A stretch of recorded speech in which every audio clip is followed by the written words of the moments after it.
జై శ్రీరామ్. ఈరోజు 5 రాష్ట్రాల ఎన్నికల ఫలితాలు రావడం జరిగింది. దాంట్లో భారతీయ జనతా పార్టీ 3 రాష్ట్రాలను కైవసం చేసుకొని ఈ దేశంలో మరొకసారి గగనీయమైనటువంటి శక్తిగా ఎదిగినటువంటి మాట మనం అందరం కూడా గమనించాం. మనందరికీ తెలుసు, గతంలో అనేక పార్టీల్లో అధికారంలో ఉన్నటువంటి భారతీయ జనతా పార్టీ ఈరోజు మరికొన్ని రాష్ట్రాల్లో అధికారంలోకి వచ్చి తన రికార్డును తానే బ్రేక్ చేసినటువంటి సందర్భం ఈరోజు మనం అందరం కూడా చూస్తున్నాం. ముఖ్యంగా పశ్చిమ బెంగాల్లో గత అనేక సంవత్సరాలుగా పోరాటం చేస్తూ పార్టీని నిర్మాణం చేసి ఈ రోజు అధికార దిశగా అడుగులు వేయడం, అది కూడా భారీ మెజార్టీతోని అధికారంలోకి రావడం మనందరికీ కూడా ఒక గొప్ప విషయం. ఎందుకంటే ఈ పార్టీ ఏదైతే జనసంఘ్ పేరు మీద ఈ పార్టీ స్థాపించబడ్డదో దాని యొక్క వ్యవస్థాపక అధ్యక్షులు శ్యామా ప్రసాద్ ముఖర్జీ పశ్చిమ బెంగాల్కు చెందినటువంటి వ్యక్తి. ఆయన ప్రారంభించినటువంటి పార్టీ ఈరోజు ఆ రాష్ట్రంలో అధికారంలోకి రావడం చాలా గొప్ప విషయం. అట్లాగే ఇక్కడ ఉన్నటువంటి ఏదైతే మన అస్సాం ఉందో, అస్సాంలో 3వసారి అధికారంలోకి రావడం అనేటువంటిది చాలా గొప్ప విషయం. హేమంత విశ్వాస శర్మ గారి యొక్క ఆధ్వర్యంలో పార్టీ మరొకసారి అక్కడ అధికారంలోకి రావడం జరిగింది. అలాగే పుదుచ్చేరిలో కూడా మళ్లీ ప్రభుత్వాన్ని ఏర్పరిచి భారతీయ జనతా పార్టీ తన సత్తాను చాటుకోవడం జరిగింది.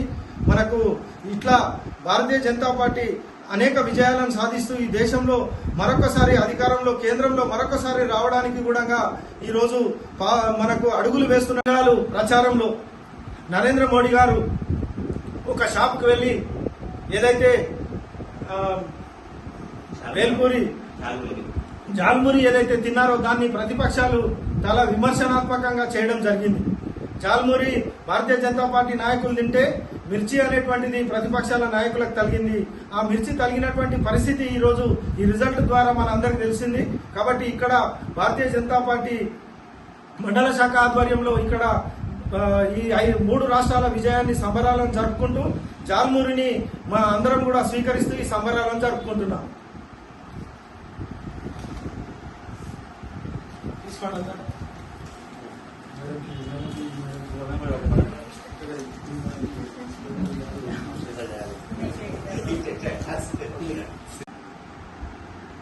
भारत माता की जय, भारत माता की जय, भारतीय जनता पार्टी जिंदाबाद, भारतीय जनता पार्टी जिंदाबाद, नरेंद्र मोदी गारी नायकत्वम, नरेंद्र मोदी गारी नायकत्वम, नितिन नवीन गारी नायकत्वम, नितिन नवीन गारी नायकत्वम, रामचंद्र राव गारी नायकत्वम, भारत माता की जय, भारत माता की जय.